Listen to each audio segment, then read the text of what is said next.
یا رسول اللہ رفعت آپ نے پائی کہ بس، یا رسول اللہ رفعت۔ الحمد للہ وحدہ والصلاة والسلام علی من لا نبی بعدہ، اما بعد فاعوذ باللہ من الشیطان الرجیم، بسم اللہ الرحمن الرحیم۔ ان اللہ وملائکتہ یصلون علی النبی یا ایہا الذین آمنوا صلوا علیہ وسلموا تسلیما، اللہم صل علی سیدنا ومولانا محمد وعلی آلہ واصحابہ وبارک وسلم وصلی علیہ۔ السلام علیکم ناظرین، اجداد میرے رسول صلی اللہ علیہ وآلہ وسلم کے ربیع الاول کی خصوصی ٹرانسمیشن میں اس خصوصی پروگرام کے ساتھ جیو ٹیلی ویژن نیٹ ورک پر عامر لیاقت حسین حاضر خدمت ہے۔ ناظرین کرام، اب چند ہی پروگرام اس سلسلے کے رہ گئے ہیں، اور کل جب ہماری گفتگو ختم ہوئی تھی تو حضرت عبد المطلب کا تذکرہ جاری و ساری تھا، جس کا سلسلہ آج بھی جاری رہے گا، اور یہ اس کا حصہ دوم ہے۔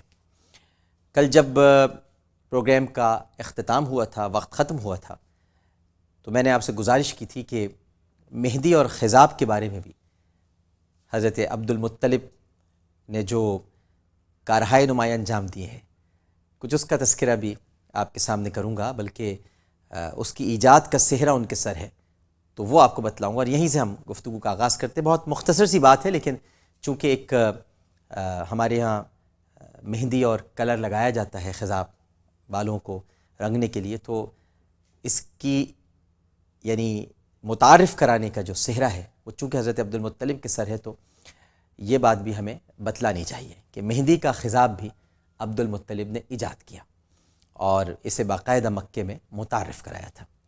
اب جو تفصیلات بیان کی جاتی ہیں اس میں تو ہم نہیں پڑھیں گے، لیکن ایک تفصیل یہ بیان کی جاتی ہے کہ ایک مرتبہ آپ یمن تشریف لے گئے، وہاں جس حمیری سردار کے ہاں آپ قیام کیا کرتے تھے، ان کو ہم یری بھی کہا جاتا ہے، کچھ لوگ حمیری کہتے ہیں، اہل عرب اسے ہم یری کہتے ہیں۔ تو جب آپ وہاں قیام کرتے تھے تو وہاں وہ بالوں کو خضاب لگاتا تھا۔ ایک دفعہ اس نے حضرت عبد المطلب سے کہا کہ اگر تم اپنے سفید بالوں کا رنگ خضاب سے سیاہ کر لو تو جوان نظر آؤ گے۔ چنانچہ واپسی پر آپ نے اس سے بہت سا خضاب لیا اور اپنے ساتھ مکہ لے کر آئے۔ اس سے پہلے مکے میں کسی نے بھی خضاب استعمال نہیں کیا تھا۔ علامہ ابن ندیم کا کہنا ہے کہ آپ کے ہاتھ کا لکھا ہوا ایک خط بھی مامون رشید کے کتب خانے میں موجود تھا، اور آپ کی زندگی کا ایک اہم واقعہ ابرہہ کی لشکر کشی ہے۔ تو خضاب کا تو یہیں تک تذکرہ ہے، اور اس کا ذکر ایک خط کی صورت میں مامون الرشید کے پاس بھی موجود ہے، اور خط تو ویسے اور بھی اس میں باتیں ہیں، لیکن خضاب کا تذکرہ بھی آپ نے اس میں ہمیری سردار کا ذکر کیا ہے، اور پھر وہاں سے خضاب لانے کے واقعے کو بیان کیا ہے۔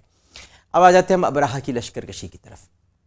شاہ حبشہ نے یمن فتح کرنے کے بعد اریات ایک شخص تھا، اس کو اپنا گورنر مقرر کیا، اور جو ابرہہ تھا اس کو نائب متعین کیا، لیکن جلدی ان میں اقتدار کی کشمکش شروع ہو گئی اور باہمی جنگ کا آغاز ہو گیا، جس میں اریات مارا گیا، اور اقتدار آٹومیٹکلی ابرہہ کو منتقل ہو گیا۔ اب اس نے شاہ حبشہ کو خوش کرنے کے لیے ایک عظیم الشان اور انتہائی خوبصورت گرجا تعمیر کیا۔ اچھا، یہ یاد رہے کہ یہ شاہ حبشہ نجاشی نہیں ہے، کیونکہ حبشہ کے جو شاہ ہوتے تھے، نجاشی بھی شاہ حبشہ تھے، تو ظاہر ہے کہ ان کو وہاں حبشہ کا بادشاہی کہا جاتا تھا، لیکن یہ نجاشی سے بہت پہلے تھا۔ تو اس نے اریات نے جو ابرہہ کے ساتھ تھا، پہلے وہ دونوں کوشش کرتے تھے کہ اس کی خوشنودی حاصل کریں، لیکن جب بعد میں ابرہہ نے اریات کو فارغ کر دیا تو اب اس نے چاہا کہ میں اکیلے ہی خوشنودی حاصل کروں، تو اس نے ایک خط لکھا اور اس نے کہا کہ میں ایک عظیم الشان اور انتہائی خوبصورت گرجا تعمیر کر رہا ہوں۔ پھر اس نے اسے تعمیر بھی کیا، اور اپنے بادشاہ کو خط لکھا کہ میں چاہتا ہوں کہ جو لوگ مکے میں حج کعبہ کے لیے جاتے ہیں ان کو یہاں حج کرنے کی دعوت دوں، اور وہ اگر اس دعوت کو قبول نہ کریں تو معاذ اللہ اس نے آگے یہ لکھا کہ میں کعبے کو پیوند خاک کر دوں، استغفر اللہ۔ جب کعبہ ہی موجود نہیں رہے گا تو لوگ خود بخود اس کلیسا کا حج کرنے اور اس کے طواف کرنے کے لیے یہاں آنے لگیں گے۔ استغفر اللہ، معاذ اللہ، بڑی بیہودہ بات لکھی۔ اہل عرب کو جب ابراہہ کے اس مذموم ارادے کا علم ہوا تو پھر ان کے غیظ و غضب کی کوئی انتہا نہیں رہی۔ چنانچہ بنی کنانہ کا ایک فرد، اچھا آپ کو پتہ ہے کہ کنانہ بھی نبی کریم صلی اللہ علیہ وآلہ وسلم کے اجداد میں سے، تو بنی کنانہ کا ایک فرد اپنی ناراضگی کے اظہار کے لیے کلیسا گیا، یعنی جو یمن میں تھا، اور فرصت پا کر وہاں قضائے حاجت کر کے اسے گندہ کر دیا، یعنی وہاں جان کر اس نے قضائے حاجت کی اور اسے گندہ کر دیا۔ جب اس واقعے کی اطلاع ابراہہ کو ملی تو اس کے سینے میں پھر آتش انتقام بھڑک اٹھی اور بڑے جوش و خروش سے اس نے مکے پر حملہ کرنے کی تیاری شروع کر دی۔ اہل یمن بھی کعبہ شریف کی دل سے عزت و تکریم کرتے تھے، اور انہوں نے جب یہ بات سنی تو اس کے ساتھ جنگ کرنے کا عزم کر لیا۔ ابراہہ جب بنی خثعم کے علاقے سے گزرا تو نفیل بن حبیب خثعمی نے قبائل عرب کو ساتھ ملا کر اس کے ساتھ جنگ کی، لیکن اس دفعہ بھی فتح ابراہہ کو نصیب ہوئی۔ نفیل جب قیدی بنا کر اس کے سامنے پیش کیا گیا تو نفیل نے کہا کہ اے بادشاہ مجھے قتل نہ کر، سرزمین عرب میں تمہارے لیے رہنما کا کام کروں گا، اور میں خصم کے 2 قبیلوں شہران اور ناحس کی طرف سے اظہار اطاعت کے لیے اپنے دونوں ہاتھ تیری خدمت میں پیش کرتا ہوں۔ ابراہہ نے اس کو معاف کر دیا۔ جب ابراہہ نے مکہ مکرمہ کی طرف پیش قدمی کی تو نفیل بطور رہنما اس کے ہمراہ تھا۔ جب ابراہہ کا گزر طائف سے ہوا تو مسعود ثقفی اپنے قبیل ثقیف کے چند آدمیوں کو ہمراہ لے کر اس کی پیشوائی کے لیے نکلا اور اسے کہا کہ اے بادشاہ، ہم تیرے غلام ہیں، ہم تیرے ہر حکم کی اطاعت کرنے والے ہیں، ہمارے دلوں میں تیری مخالفت کا کوئی شائبہ نہیں، اور ہمارا یہ معبد وہ نہیں کہ جس کو تو گرانے کے لیے نکلا ہے، وہ مکے میں ہے۔ ہم تمہارے ساتھ ایک ایسا آدمی بھیجیں گے جو تمہاری رہنمائی کرے گا۔ اور طائف میں ناظرین محترم یاد رکھیے گا کہ جو معبد تھا اس میں انہوں نے لات کا بت رکھا ہوا تھا، جو آپ نے بتوں کے نام سنے، لات، منات، تو لات کا جو بت تھا وہ طائف کے معبد میں تھا اور اس کی پرستش کی جاتی تھی اور اس کے کوٹھے کا طواف کیا جاتا تھا۔ اہل طائف نے ابراہہ کے ساتھ ابو رغال نامی ایک شخص کو بھیجا تاکہ وہ اسے مکہ جانے کا راستہ بتائے۔ ابراہہ ابو رغال کی معیت میں طائف سے روانہ ہوا، یہاں تک کہ مغمس پہنچا، جس کو مغمس بھی کہا جاتا ہے۔ یہاں اس نے آرام کے لیے قیام کیا۔ ابو رغال کی زندگی کی مہلت پوری ہو گئی اور وہیں وہ ہلاک ہو گیا، اور پھر اسے وہیں زمین میں دبا دیا گیا۔ اللہ کی مشیت، اللہ کی قدرت۔ اہل عرب جب بھی اب وہاں سے گزرتے ہیں، یاد رکھیے گا، تو ابو رغال کی قبر پر سنگ باری کرتے ہیں۔ آج بھی وہ جو مقام ہے مغمس، وہاں پر باقاعدہ سنگ باری کی جاتی ہے، وہاں ابو رغال کی قبر آج بھی موجود ہے۔ اسی اثنا میں ابراہہ نے ایک حبشی فوجی آفیسر یا افسر جس کا نام اسود بن مقصود تھا، اس کو اسود، اس کا نام چونکہ وہ حبشی تھا تو اسے سیاہ رنگ کی وجہ سے اسود کہا جاتا تھا، تو اسود بن مقصود تھا، اس کے گھڑ سوار کے دستے کا افسر تھا، اسے مکے کی طرف بھیجا۔ تہامہ کی چراگاہوں میں قریش اور دیگر قبائل کے جو اونٹ چر رہے تھے، وہ جو اسود بن مقصود تھا ان کو ہانک کر وہ ابراہہ کے پاس لایا، اور ان اونٹوں میں 200 اونٹ حضرت عبد المطلب کے بھی تھے، اور آپ اس وقت قریش کے سردار تھے۔ یعنی قریش کنانہ، حذیل کے قبائل نے ارادہ کیا کہ ابراہہ کا مقابلہ کریں، لیکن اس کی بے پناہ قوت کے سامنے اپنے آپ کو بے بس محسوس کیا، اس لیے اس سے لڑائی کا ارادہ آپ نے ترک کر دیا۔ ابراہہ نے اپنا خاص قاصد اہل مکہ کی طرف روانہ کیا، اس کا نام ہباتہ الحمیری تھا یا ہمیری، اور اس سے کہا کہ تم جاؤ اور اس شہر کا جو رئیس ہے اس سے جا کر ملاقات کرو اور اسے یہ کہو کہ بادشاہ تمہیں یہ کہتا ہے کہ میں تمہارے ساتھ جنگ کرنے کے لیے نہیں آیا، میں تو اس کعبے کو گرانے کے لیے آیا ہوں۔ معاذ اللہ، اگر تم میرے راستے میں حائل نہ ہو تو مجھے تمہاری خون ریزی کی کوئی ضرورت نہیں ہے، اور اگر وہ میرے ساتھ جنگ کرنے کا ارادہ نہ رکھتا ہو تو اس کو میرے پاس لے کر آ جانا۔ ہبات جب مکے میں داخل ہوا تو اس نے پوچھا کہ قریش کا سردار کون ہے؟ اسے بتایا گیا کہ عبد المطلب بن ہاشم قریش کے سردار ہیں۔ یہ شخص ان کے پاس گیا اور ابراہہ کا پیغام پہنچایا۔ حضرت عبد المطلب نے کہا کہ باخدا ہم اس کے ساتھ جنگ کا ارادہ نہیں رکھتے، اور نہ ہمارے پاس یہ طاقت ہے کہ اس کے ساتھ لڑائی کر سکیں۔ یہ اللہ تعالیٰ کا حرمت والا گھر ہے، اس گھر کو اس کے خلیل حضرت ابراہیم علیہ السلام نے تعمیر کیا ہے، اگر وہ خود اس کی حفاظت کا بندوبست کرے تو یہ اس کا گھر ہے اور اس کا حرم ہے۔ جب حبات کو یقین ہو گیا کہ اہل مکہ ابرہہ کے ساتھ جنگ کرنے کا کوئی ارادہ نہیں رکھتے تو اس نے حضرت عبد المطلب کو ابرہہ کے پاس جانے کو کہا۔ حضرت عبد المطلب صاحب حسن و جمال تھے، چہرے سے وجاہت اور شرافت کے آثار نمایاں تھے۔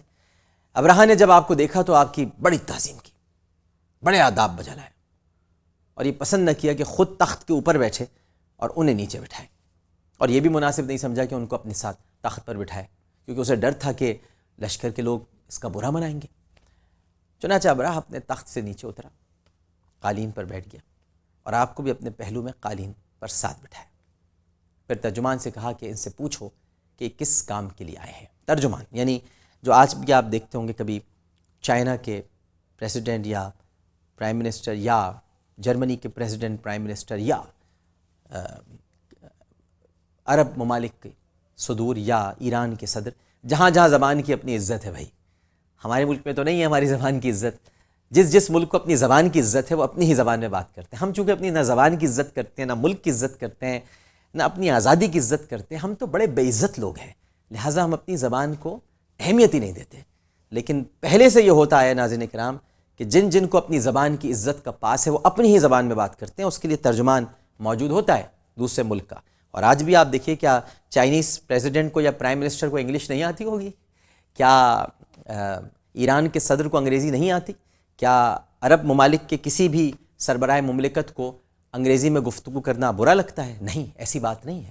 بلکہ جب آپ سرکاری وفود کو لے کر جاتے ہیں یا سرکاری سطح پر گفتگو کا آغاز کرتے ہیں تو آپ کو فوقیت اپنے لباس اور اپنی زبان کو دینی چاہیے، جو ہمارے یہاں نہیں دی جاتی بدقسمتی سے۔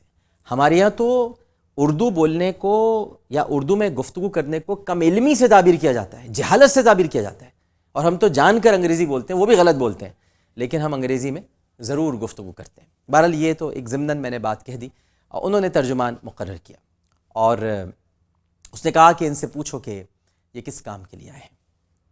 حضرت عبد المطلب جن کی زبان عربی تھی، آپ نے جواب دیا کہ میں اس لیے آیا ہوں کہ بادشاہ کے سپاہیوں نے میرے 200 اونٹ پکڑ لیے ہیں اور وہ مجھے واپس دیے جائیں۔ ابرہہ جو عبرانی میں گفتگو کر رہا تھا، اس نے ترجمان کو کہا کہ ان سے کہو کہ جب میں نے آپ کو دیکھا تھا تو میں آپ سے بہت متاثر ہوا تھا، لیکن جب سے آپ نے اونٹوں کی بات کی ہے تو آپ کی قدر و منزلت میری نظروں سے گر گئی ہے۔ آپ 200 اونٹوں کے بارے میں تو مجھ سے گفتگو کرتے ہیں، لیکن اس گھر کے بارے میں کچھ نہیں کہتے جس کو میں گرانے کے لیے آیا ہوں، حالانکہ وہ گھر آپ کا اور آپ کے آباء و اجداد کا دینی مرکز ہے۔ اب حضرت عبد المطلب نے ایک تاریخی جواب دیا ناظرین کرام۔ آپ نے ارشاد فرمایا، میں اونٹوں کا مالک ہوں اور اس گھر کا بھی ایک مالک ہے، وہ خود اس کی حفاظت فرمائے گا۔ ابرہہ نے بڑے غرور سے کہا کہ کوئی بھی میری عزت سے کعبے کو نہیں بچا سکتا۔ آپ نے فرمایا، بھائی تو جانے اور وہ جانے۔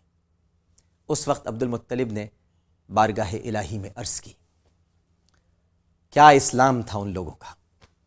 کیا بحث کرتے ہیں لوگ کہ ان کے اجداد مسلمان نہیں تھے؟ ارے سنو، حضرت عبد المطلب نے بارگاہ الہی میں عرض کی، اے اللہ، یہ بندہ بھی اپنے کجاوے کی حفاظت کرتا ہے، تو بھی اپنے گھر کی حفاظت فرما۔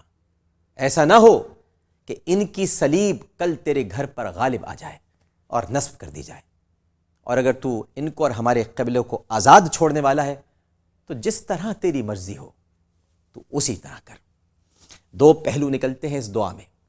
پہلا پہلو یہ ہے، اے اللہ، تیری بادشاہی ہے، تیری مملکت ہے، تیری حکومت ہے، لہٰذا تو ہی ان کو نیست و نابود کرنے والا ہے۔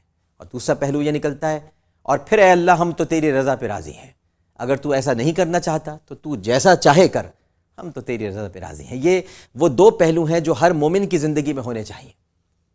اللہ کی رضا پہ راضی رہنے کا پہلو، خدا کی جو مرضی ہے، خدا کی جو خواہش ہے، خدا کا جو مقصود ہے اور خدا کی جو چاہت ہے، وہ ہر چاہت پر مقدم، ہر مقصود پر بھاری اور ہر ارادے پر بھاری ہونی چاہیے۔